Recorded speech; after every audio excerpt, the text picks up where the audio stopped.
Pour occuper le haut de l'affiche et faire partie de l'élite, et c'est le but, il faut y passer 20 heures par jour. Au bout du compte, c'est la personne la plus obsédée qui devient la plus performante. On finit par faire des choses insensées.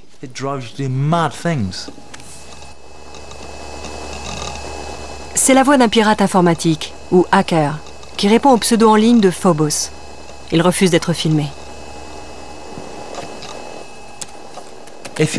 Quand on est en première ligne, on se dit « Je vais essayer de pirater l'ordinateur le plus performant possible avant qu'il ne m'arrête. » Alors autant ne pas se faire prendre en piratant celui de la librairie du quartier, ce serait idiot.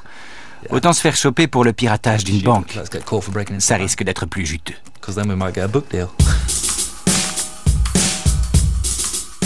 À l'aube du commerce électronique au pays des merveilles de l'Internet, les fous ont hérité de la planète. Les hackers exercent un pouvoir énorme. Ils se déplacent mystérieusement le long des réseaux devenus désormais essentiels à nos modes de vie. Insaisissables et méfiants, peu se sont exprimés jusqu'à ce jour.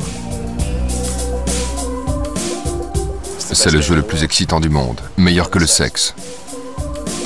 Internet est bâti sur un système élaboré par des ignorants mal informés et arrogants. Les hackers, ce sont une force de la nature. On ne peut pas les prendre sur le fait, les arrêter, les empêcher d'agir. Jamais autant de personnes n'ont eu un tel pouvoir entre les mains. Sont-ils des visionnaires ignorés? Des boucs émissaires? Pour une fois, les hackers parlent eux-mêmes de leur motivation et de leur univers.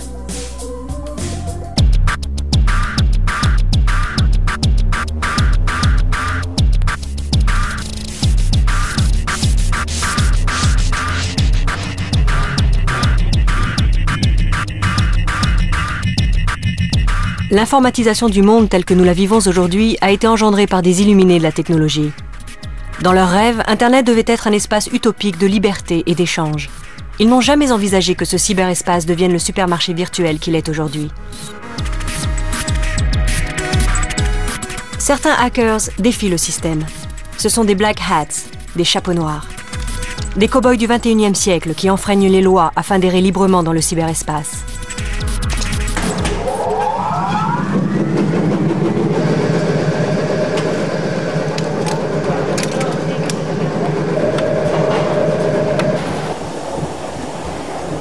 Cet homme a longtemps été considéré comme un des plus dangereux pirates informatiques de Grande-Bretagne. Refusant de nous livrer son adresse, il a préféré nous rencontrer dans une laverie de quartier. How do you do? I am glad you are here early. This is my uncle. He is working at home today. His work is very important to him.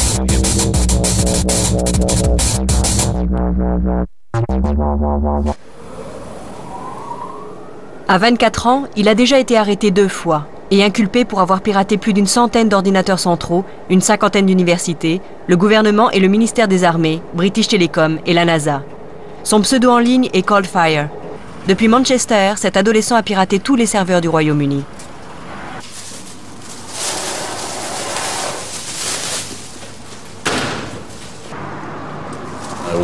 Je piratais 24 heures sur 24. J'aurais même pu paralyser une grande partie des communications du réseau téléphonique international du Royaume-Uni. Si le président américain avait voulu appeler le Premier ministre britannique, il n'y serait pas parvenu. Ça vous file une de ces montées d'adrénaline? On se dit oui, je suis le meilleur. On a dû atteindre 90% des cibles visées. Facilement? Oui. Il nous fallait environ 2-3 heures pour pénétrer le site. C'est comme une gigantesque grille de mots croisés dont les règles n'arrêtent pas de changer. Il ne faut pas abdiquer, c'est un défi. Une obsession, une drogue. Une fois qu'on a commencé, il en faut toujours plus, toujours mieux. C'est le nerf de la guerre. C'est ce qui fait qu'on dort 5 heures par nuit et qu'on se réveille pour foncer sur l'ordinateur.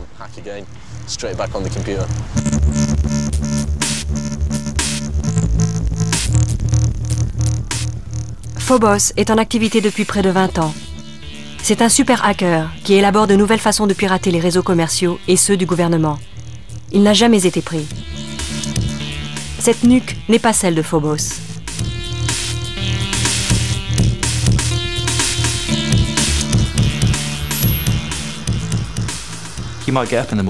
Un matin, vous décidez de lancer un programme qui compose une multitude de numéros.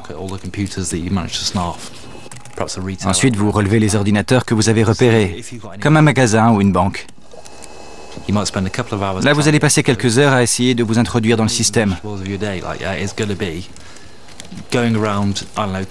Le plat de résistance de la journée sera constitué d'une vingtaine de sites éducatifs en Grande-Bretagne et aux USA. Vous allez lire les emails que vous avez volés, ceux de la police par exemple, en prenant garde de ne pas vous faire prendre. La soirée sera consacrée à augmenter votre emprise sur le système du site choisi. Ça peut être une banque, un fournisseur d'accès ou autre. 4 heures de sommeil et dès le réveil, c'est reparti. Comme la veille et les jours précédents. À force, on devient bon. On s'introduit plus facilement et donc c'est l'escalade. Ça devient n'importe quoi. Tandis que les Black Hats, que l'on appelle aussi crackers, martèlent les réseaux 24 heures sur 24, les administrateurs réseau chargés de la sécurité ont des horaires de bureau. Internet est une proie facile pour les crackers persévérants. Dans leur univers, les sites web sont sujets à des modifications. Les Spice Girls peuvent devenir chauves et le pape peut y laisser sa culotte. Pour le cracker, votre email personnel est une propriété publique.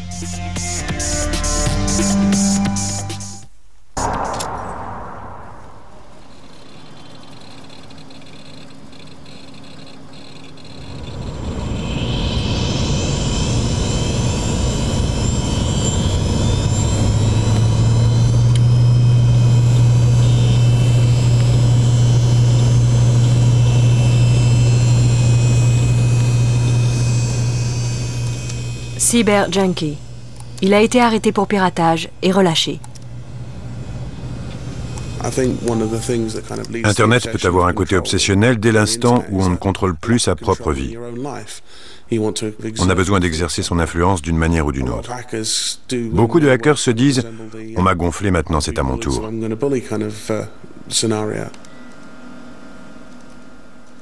Mettons Cyber Junkie à l'épreuve. Il est face à une simulation de fournisseurs d'accès du type Damon, Clarinet ou British Telecom. Il va essayer de s'introduire et d'accéder à un compte personnel d'email sous le pseudo Anne.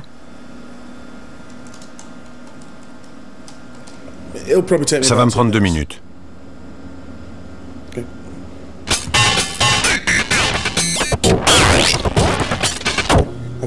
J'ai un accès total à la machine. Je me sers de l'identifiant du super administrateur qui me donne un accès total à tout le système. Et j'ai ouvert une boîte aux lettres d'utilisateur au nom de Anne. J'ai aussi récupéré un numéro de carte de crédit.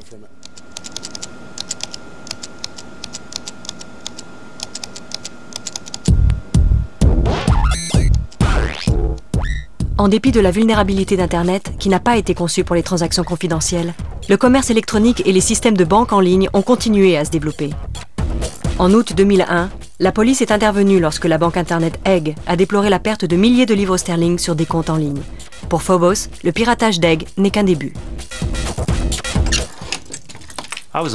J'étais stupéfait la première fois que j'ai vu une banque en ligne. Je piratais déjà les ordinateurs depuis une vingtaine d'années.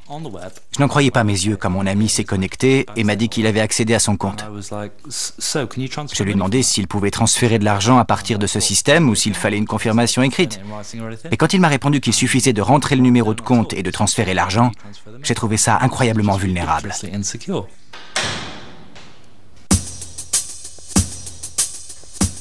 Phobos est convaincu que certains hackers ont déjà élaboré le moyen de ponctionner des fonds sur nos comptes bancaires.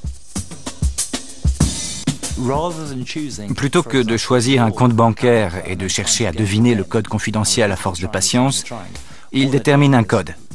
1, 2, 3, 4, par exemple, et il applique à de nombreux comptes. Comme la banque en ligne est de plus en plus répandue, cette combinaison peut s'appliquer à un grand nombre de banques. Et franchement, ils finissent par faire mouche. Sincèrement, je prédis de sérieux piratages bancaires dans les mois à venir.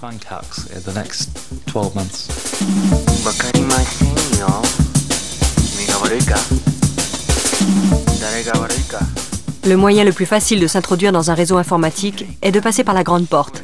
Deviner le mot de passe, un des jeux préférés des hackers. Dans un bureau, on demande à quelqu'un de choisir un mot de passe. La personne regarde autour d'elle, aperçoit un moniteur, une plante verte. On utilisera son nom ou une sorte de combinaison de son patronyme. Ses initiales, une date de naissance, le nom de sa fille ou de sa mère, bref. C'est une question d'intuition. On sent le type de mot de passe à essayer et la plupart du temps on parvient à s'introduire. Les mots de passe sont simples, sinon les gens ne s'en souviendraient pas. Pour un hacker, la panacée consiste à trouver le mot de passe de l'accès administrateur. C'est une sorte de clé maîtresse qui contrôle tout un réseau informatique. Même ces mots de passe-là sont parfois simples à deviner. Une fois, j'ai trouvé une ligne de dialogue concernant le système d'une grande banque de High Street. Sur Unisystem, il y a un compte appelé Racine qui contrôle tout. Et le mot de passe de ce système, Racine, était justement contrôle. Identifiant Racine, mot de passe contrôle, c'est tout. Vous êtes aux commandes. C'est aussi simple.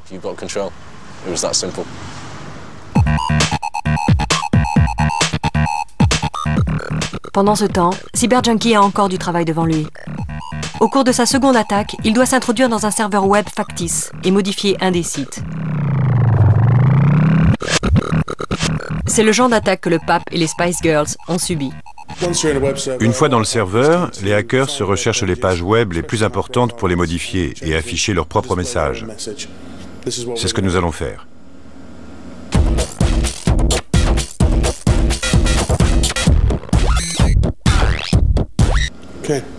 Voilà, j'ai fait une petite modification. J'ai introduit le mot « pirater » sur le site web. Si une machine est vulnérable, il faut aussi peu de temps pour s'introduire et en prendre le contrôle.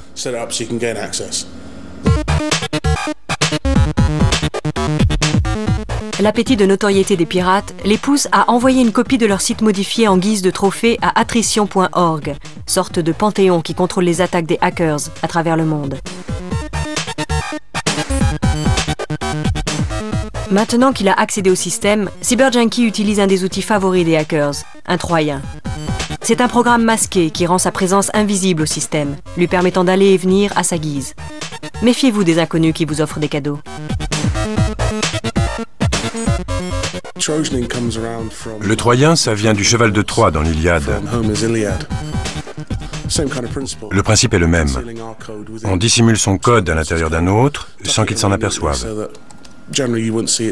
Ensuite, on s'introduit tranquillement dans le réseau et on commence l'observation dès qu'il y a un ou deux hôtes.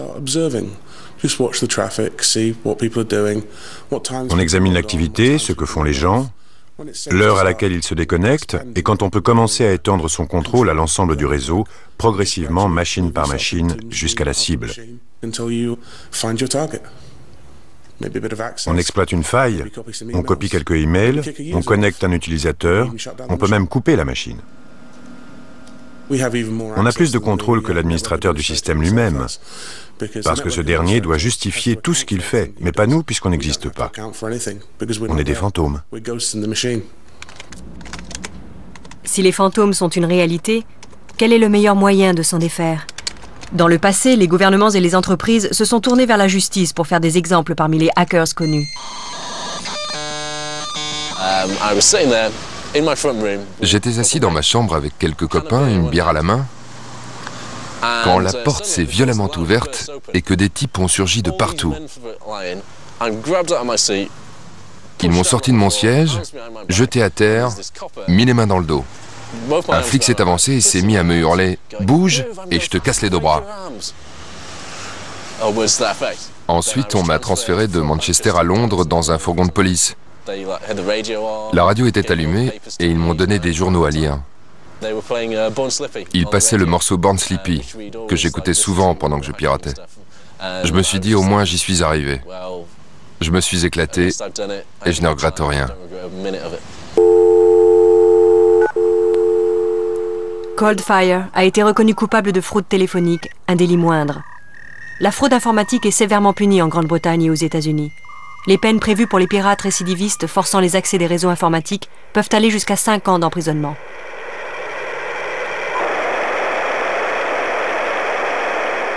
Mais les poursuites judiciaires ont été rares jusqu'à présent. Techniques et très difficiles à prouver, elles ont rarement abouti. Alors à défaut de battre les pirates, autant les avoir de son côté. Robert Steele est un ancien agent de la CIA. De son point de vue, pour le moins non conformiste, les hackers ne sont pas la cause du problème, mais ses symptômes.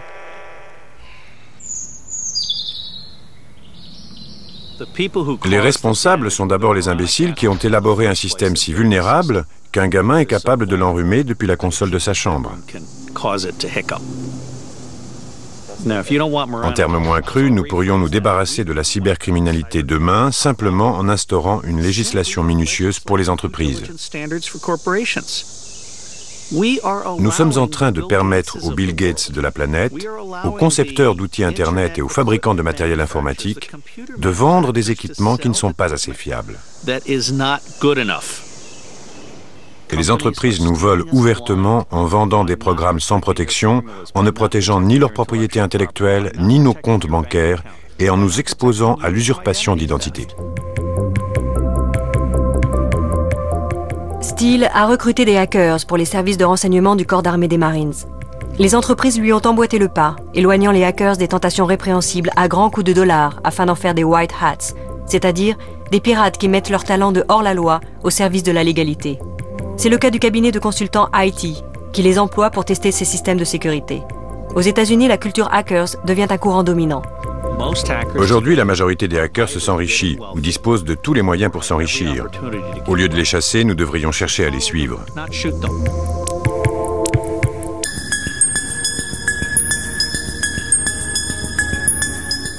De nos jours, les ordinateurs sont à la portée de tous. Mais ce n'était pas le cas dans les années 60, lorsque les premiers hackers prenaient un café avant de lancer une session. Ces premiers pirates étaient des étudiants en informatique boutonneux du MIT, l'Institut de technologie du Massachusetts. Paul Taylor, de l'université de Salford, s'intéresse au cas de ces hackers depuis près d'une dizaine d'années. À l'époque, pour héberger la puissance d'un de nos ordinateurs modernes, il fallait dédier un laboratoire gigantesque, une pièce de la taille de celle-ci. L'accès à l'ordinateur était restreint. Les hackers pirataient donc des unités centrales. Avec la multiplication des réseaux informatiques à travers le monde et avec la révolution des ordinateurs individuels, la communauté des hackers a proliféré en dehors du MIT. Depuis le milieu des années 80, nous avons connu un vaste mouvement social destiné à diaboliser les hackers pour en faire de méchants anticonformistes. Ce phénomène s'est accompagné simultanément d'une prise de conscience de la vulnérabilité de notre système informatique.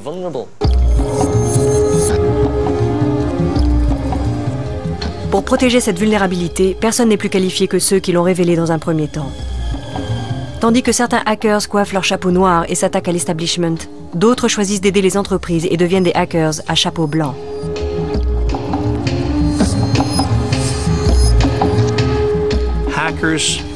Dans l'ère que nous traversons, les compétences des hackers n'ont pas de prix.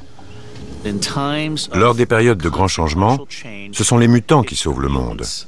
Je suis très sérieux sur ce point. Lorsque de véritables changements structurels interviennent, les bénis oui-oui, ces jeunes gens bien sous tout rapport, qui ont toujours marché sagement en rang dans les sentiers battus, ce sont eux les premiers à paniquer, à tourner en rond sans être capables de réagir. En revanche, ce sont les mutants, ceux qui arrachaient les pattes des grenouilles, les explorateurs qui n'avaient pas peur de se salir, qui finissent par être en mesure de sauver le monde. Notre société actuelle est extrêmement volatile. Nous sommes profondément dépendants de l'informatique et tous ces gens qui ont eu le courage de réfléchir par eux-mêmes constituent désormais une nouvelle élite. Les mutants de tous horizons se retrouvent annuellement pour discuter carte-mère, pare-feu et épisodes de South Park au cours du congrès DEF CON. Autrefois, le piratage était hors la loi. Désormais, c'est un choix de carrière. Lorsque DEF CON est né, dans les années 90, on en parlait à mots couverts dans le milieu underground des hackers. Mais aujourd'hui, c'est un congrès qui réunit les plus grandes entreprises. À Las Vegas, bien entendu.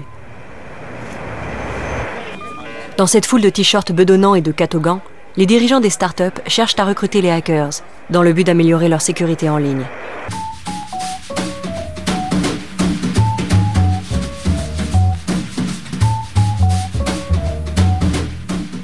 Même les jeunes pirates expulsés des écoles planifient leur carrière dans l'industrie informatique.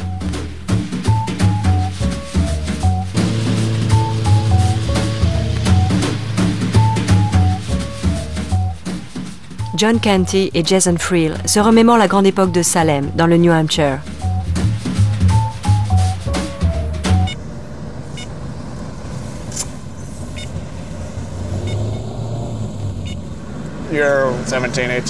Vous avez entre 17 et 19 ans. Vous êtes à l'école et les ennuis commencent. Je me suis fait coincer pour des trucs stupides, rien de très grave. Mais ensuite, dès que quelque chose ne tournait pas rond, c'était forcément de ma faute. Mon pote et moi, on a un peu malmené leur réseau. On essayait de forcer l'accès à nos comptes respectifs sans mot de passe.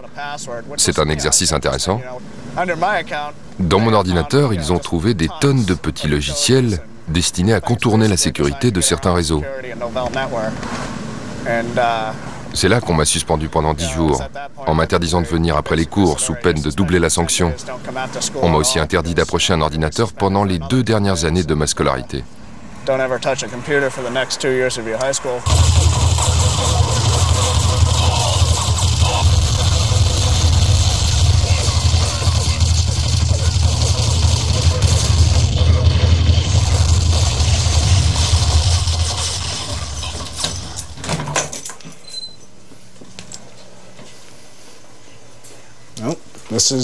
Voici ma tanière, mon frigo. Je vous sers une bière? Au-delà de ça, c'est le repère du site evilcomputing.net. Il y a quelques années, John et ses amis Jason et Greg ont lancé evilcomputing.net.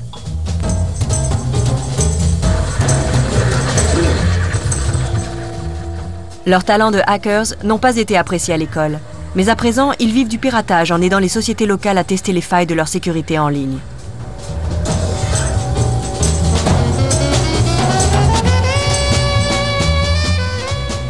Accros au piratage, ils veillent jusqu'au petit matin, sniffant les réseaux. Il y a plusieurs théories sur le besoin de pirater des hackers. Les plus intéressantes et souvent les plus humoristiques tournent autour d'interprétations freudiennes et de scénarios oedipiens. Il y a donc une notion de retour intra-utérin, de fusion avec le système. Il existe également des théories proches des psychopathies sexuelles, où les hackers cherchent à pénétrer les systèmes, ce qui expliquerait en partie la faible proportion de femmes pirates. Elles n'éprouveraient pas le besoin ardent de pénétrer les systèmes, comme le ressentent ces adolescents à peine post-pubères.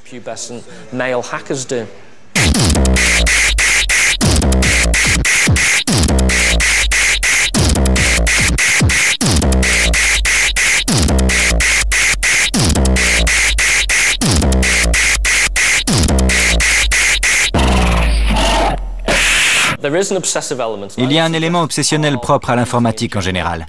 Il faut être très précis, fournir de gros efforts, être exigeant, pédant, ce qui favorise l'émergence de comportements obsessionnels. Il y a une sérieuse brèche. Tu vas aimer celle-ci, Canty.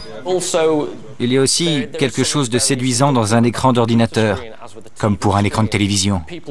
Les gens surfent sur le web, ou passent 3 ou 4 heures à rechercher quelque chose sans importance. Et une fois qu'ils l'ont trouvé, c'est comme s'ils avaient trouvé le Saint Graal. Si on analyse objectivement, ils n'ont rien fait d'autre que se mettre en transe pendant des heures pour un très maigre résultat. Mais on en perd presque la notion du temps. Si ce phénomène peut se produire pour une chose aussi banale que la navigation sur Internet, lorsque vous essayez de pirater le Pentagone, vous risquez d'émerger 8 heures plus tard sans réaliser où vous étiez. On perd la notion du temps. On ne pense qu'à franchir l'étape pour passer à la suivante. On est absorbé et d'un coup, tiens, j'ai passé 6 heures derrière l'écran. On est bien plus concentré sur le résultat que sur ce qu'on fait. J'ai eu une correspondance émouvante avec un hacker qui disait que si on lui retirait son ordinateur, il se sentirait comme abandonné dans le désert, sans eau. Son corps avait besoin d'un contact physique avec les ordinateurs. Les hackers manifestent donc aussi des tendances obsessionnelles.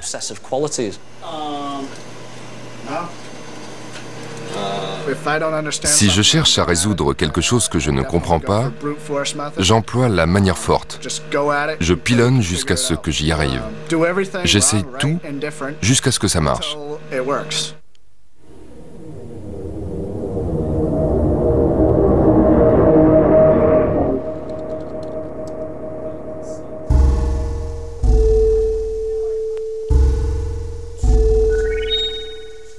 Son pseudo est Tommy Pickles.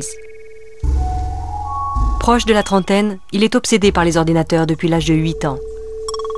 Reconnu coupable de piratage informatique en 1996, il travaille désormais pour une grande société de médias. C'est tranquille. Comme chef de la sécurité. C'est agréable.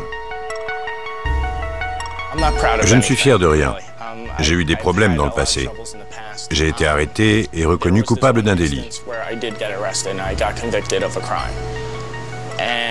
Je la joue profil bas.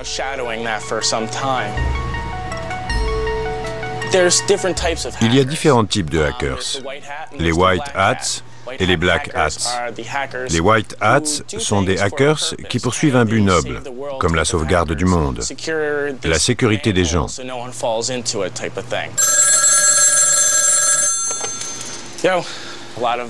La plupart des black hats ne veulent pas en entendre parler. Ce sont des voyous qui piratent des sites uniquement pour satisfaire leur ego et épingler leur nom. Je me situe entre les deux espèces. Parfois, j'aime jouer des tours, comme paralyser le site de quelqu'un d'autre. J'aime m'amuser avec le contenu, faire apparaître une boîte de dialogue qui dit « Vous avez été piraté ». Mais si j'aime la personne, il m'arrive de lui expliquer pourquoi je l'ai fait. Vous vous rendez compte que je ne peux pas mater de films porno au boulot? Si je n'aime pas la personne, elle n'a qu'à se débrouiller. On ne peut pas monter sur un vélo si on ne sait pas en faire. Aux États-Unis, être un accro de l'informatique est devenu chic. Tommy s'est constitué un solide groupe de hackers. Ils se font appeler Moloch, disposent de leur propre site, de t-shirts appropriés, affichent un comportement particulier et diffusent leur slogan du type « croustille même dans le lait ». Chaque vendredi soir, le groupe se retrouve dans Brooklyn autour d'une pizza et de quelques sodas. Salut, c'est Tommy. On a préféré prendre le van à cause de la pluie.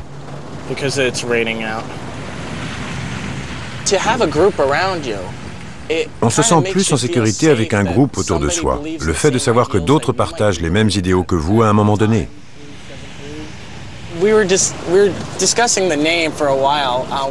Nous discutions du nom à donner à notre petit groupe. Personnellement, j'étais fasciné par le nom Médulum Blagada, qui a trait à la moelle épinière. Mais ils m'ont tous dit que personne ne saurait les plaies. Alors on a avancé quelques idées. On était en train de regarder un film, Metropolis, et dans ce film, le garde s'appelle Moloch.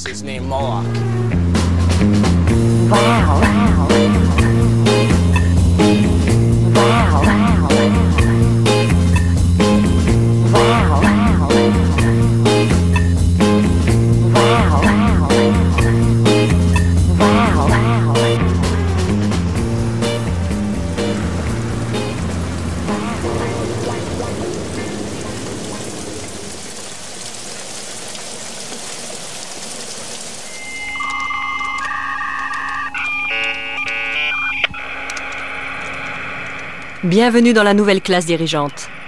Ils occupent des postes bien rémunérés dans la sécurité informatique. Mais les membres du collectif Moloch continuent à se conduire en adolescents et restent des marginaux vis-à-vis du monde de l'entreprise. On est des nuls. On aime le terme. On est des nuls avec du talent. C'est la meilleure manière de nous décrire. On est fiers d'être des nuls à présent. On a toujours été des marginaux. Et ce qui est génial, c'est que maintenant, on s'est trouvés. On appartient enfin à quelque chose. On a tous grandi en marge des groupes sociaux, en marge de l'école. On s'est beaucoup fait chambrer. Peu d'entre nous ont eu une vie amoureuse au lycée. Les profs ne nous aimaient pas non plus, parce que notre forme d'intelligence leur faisait peur. On exige des réponses qu'ils n'ont pas. Beaucoup d'adultes paniquent quand on leur demande « Mais pourquoi ?» et qu'on ne se contente pas d'un vague « C'est comme ça ». Je passais toujours dans la classe supérieure, bien que j'ai rapidement commencé à faire le tri des cours, parce que certaines matières étaient trop disséquées. Soyons francs, on gagne tellement plus que tous ceux qui nous chambraient au lycée que c'est indécent. Ce sont tous des losers. Tu ne rêves pas de faire réparer ta voiture dans le garage où ils travaillent? Ils n'ont pas assimilé les bonnes compétences au lycée. Ils étaient trop préoccupés par les soirées et tout ça. Maintenant, ce sont des ratés qui bossent dans les stations-service.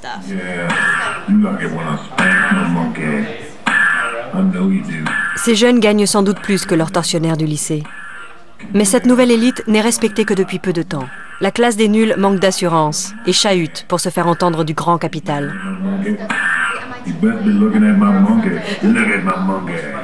Ils refusent d'écouter une bande de cinglés, mais tout Internet est bâti sur des systèmes élaborés par des ignares mal informés et arrogants. Et il ne faudrait pas grand-chose pour que tout s'effondre en un clin d'œil. Et ça, c'est effrayant. Ils préfèrent blâmer les hackers dès qu'il y a le moindre problème.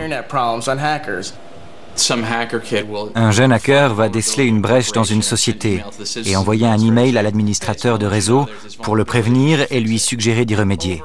Systématiquement, c'est presque un cliché, l'administrateur va lui renvoyer un email qui dit « On va t'avoir, petite crapule. Comment oses-tu tester notre réseau ?» C'est toujours cette culture d'entreprise, blessée dans son orgueil.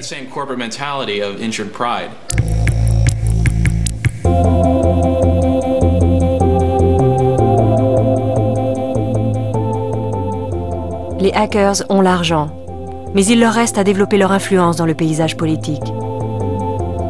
Pendant leur congrès de Las Vegas, ils exercent leur droit de port d'armes. Sur Internet, ils sont également nombreux à riposter, se servant de leur talent de pirates pour que le monde voie le cyberespace à leur manière. Il existe un univers moral parallèle. Le hacker underground a son propre code éthique. Et il dispose d'un pouvoir énorme pour se faire entendre des gouvernements et des grandes entreprises. Les hackers ne défilent pas dans la rue. Ils peuvent manifester depuis chez eux, taguer un site web grâce à des graffitis électroniques ou faire sauter un serveur.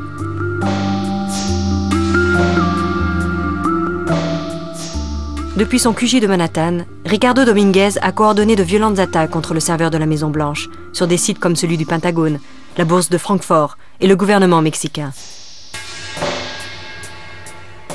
Il se sert d'Internet pour protester contre l'oppression militaire de la population autochtone dans la région du Chiapas, au Mexique.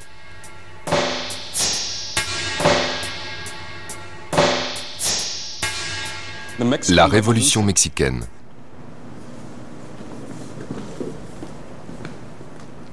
Se ralliant au mouvement zapatiste, qui revendique une plus grande autonomie du Chiapas, son groupe, le Electronic Disturbance Theater, a mené un combat en ligne, ce qu'il appelle le zapatisme électronique. Nous avons voulu créer une grande manifestation capable de rassembler une grande communauté et nous asseoir selon les principes de Gandhi, Martin Luther King, ACT UP, afin de créer une émeute symbolique reposant sur le poids de cette communauté. Que vale, que viva Chiapas, que viva México, que viva Zapata. Parfois, la communauté humaine doit savoir se rendre sur l'autoroute de l'information pour un bref instant, comme dans toute résistance passive, et dire « assez, ça suffit ». Ya basta. Mais comment organise-t-on un sit-in sur le web? Dominguez s'est tourné vers Carmine Karadzic. Cette ancienne hacker et programmeur a collaboré à l'écriture de FloodNet, le logiciel qui est devenu l'arme principale du Electronic Disturbance Theater.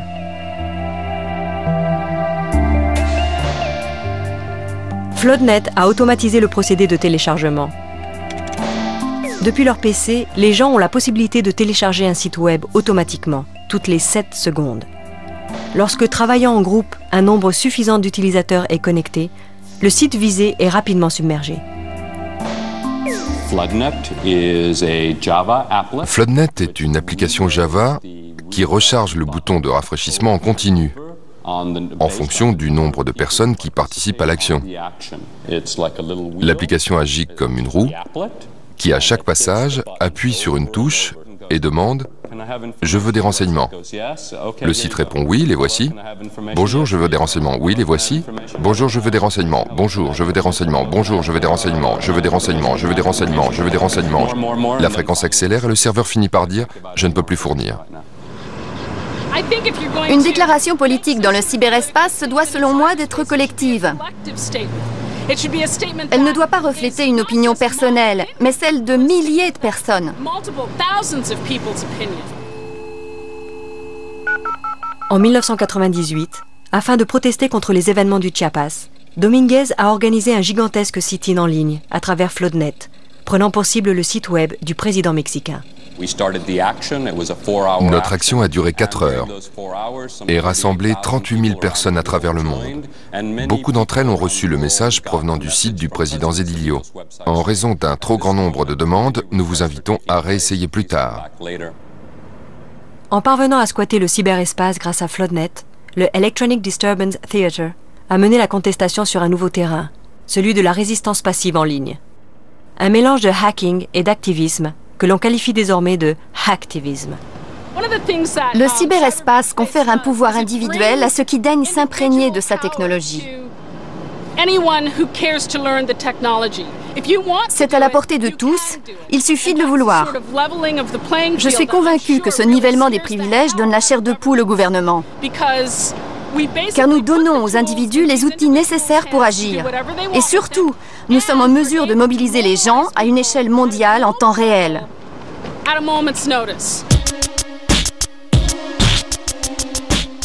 1998 a marqué l'émergence de la guerre cybernétique. L'Electronic Disturbance Theater a lancé une attaque de 24 heures sur le Pentagone, dans le but d'étendre la contestation contre le gouvernement mexicain. À la surprise générale, le Pentagone a pris l'affaire très au sérieux et décidé de riposter en lançant un programme hostile envers chacun de ses agresseurs, afin de bloquer FloodNet. Cette offensive constitue le premier acte de guerre ouverte de l'information dont le public a eu connaissance.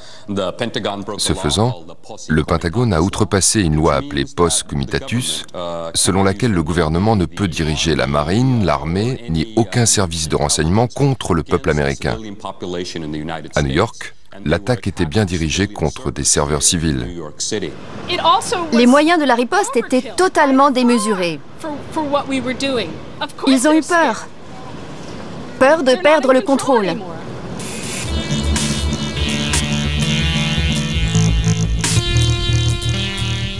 D'autres groupes ont adopté les méthodes du Electronic Disturbance Theater. Lors de la bataille de Seattle, en 1999, les opposants à la conférence sur l'Organisation mondiale du commerce ont coordonné les manifestations de la rue via Internet, mais aussi attaqué le serveur web de l'OMC.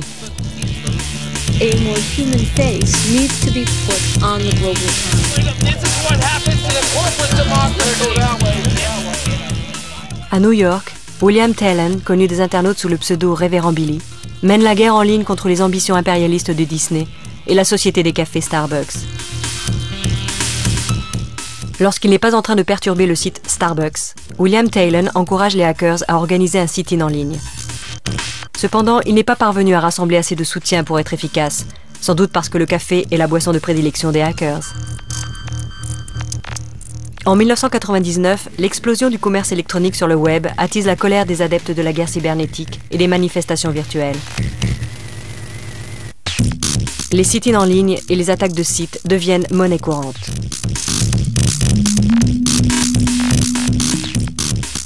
Depuis Washington, Anita Ramasastry a examiné les nouveaux moyens que les hackers ont mis en œuvre pour contrer ce qu'ils considèrent comme un détournement commercial de leur web. La lutte pour la conquête du cyberespace est engagée et les hackers y participent.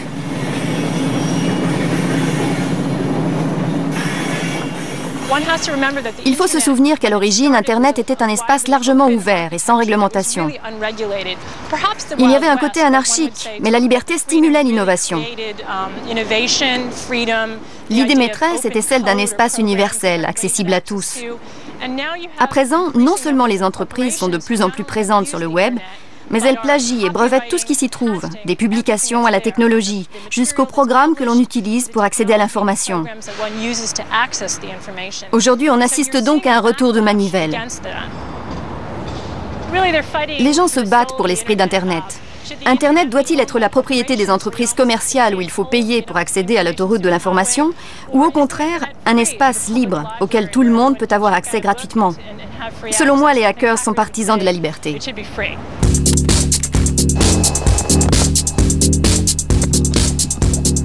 Les hackers ont dénaturé des sites commerciaux comme ceux des fourrures Kriegsmann et de la compagnie aérienne ValueJet. Le message de Noël du pape a également été la cible d'attaque. Du coup, le Vatican a engagé un hacker afin de se prémunir contre de futures failles dans le système de sécurité. Même Dieu embauche des hackers. L'activisme sévit essentiellement à l'encontre des sociétés qui violent ou ignorent certains des usages d'Internet.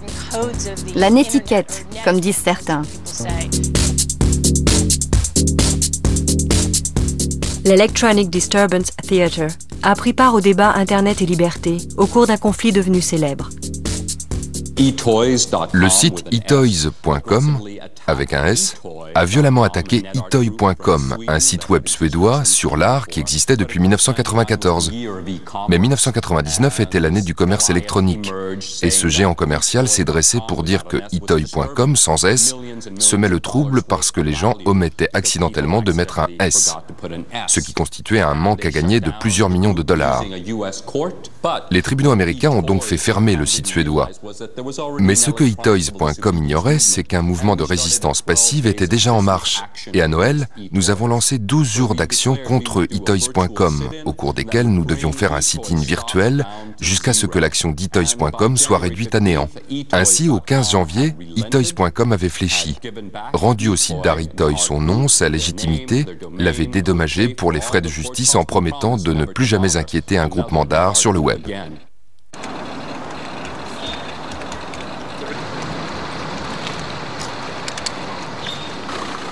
En Grande-Bretagne, l'activisme a infiltré les partis politiques par des rumeurs persistantes au sujet de hackers divulguant des documents sensibles du gouvernement et dénaturant les sites web du Parti travailliste et du Parti conservateur. Chez les travaillistes, la photo de Tony Blair a été remplacée par celle de sa marionnette, sous-entendant que l'ensemble du parti n'était qu'une bande de guignols. Et côté conservateur, une croix gammée a été placée derrière la tête de John Major. CyberJunkie a été en première ligne de l'affaire et interrogé par la police au sujet du piratage des ordinateurs du Parti travailliste.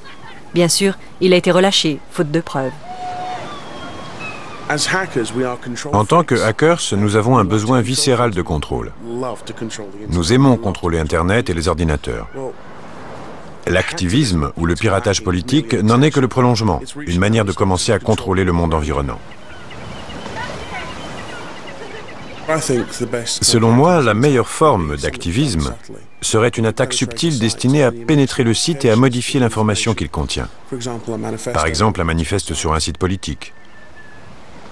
Il ne faut pas que ça saute aux yeux. Il faut juste modifier le contenu. Ensuite, on laisse l'information se répandre. Et il y a fort à parier qu'elle mettra longtemps avant d'être découverte.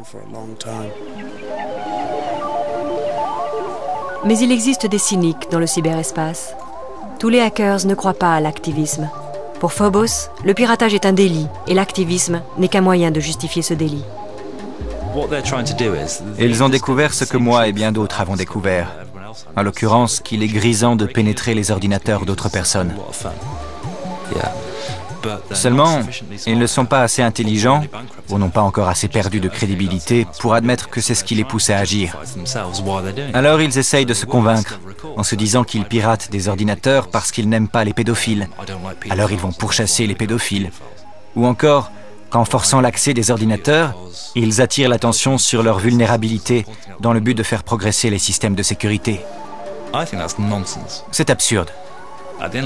Ça revient à faire exactement ce que je faisais et ce que font un tas d'autres personnes, à savoir qu'ils forcent l'accès des ordinateurs parce que ça les amuse, que c'est grisant et que ça leur donne un sentiment de puissance, rien d'autre.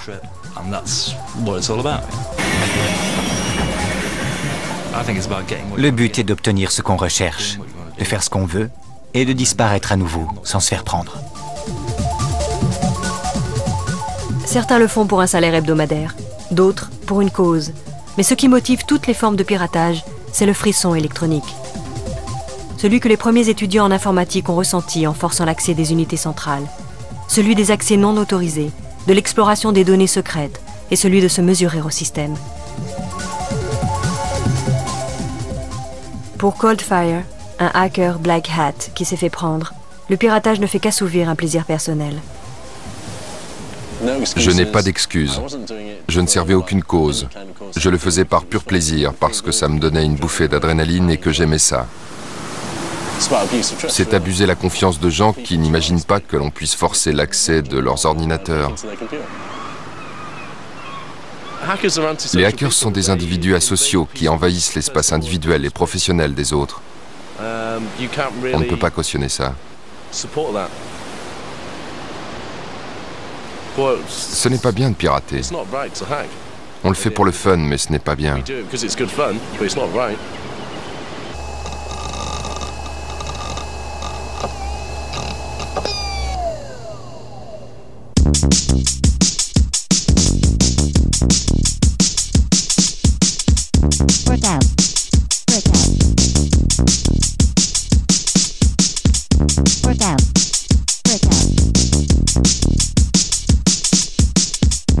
Vous pouvez maintenant éteindre vos ordinateurs en toute sécurité.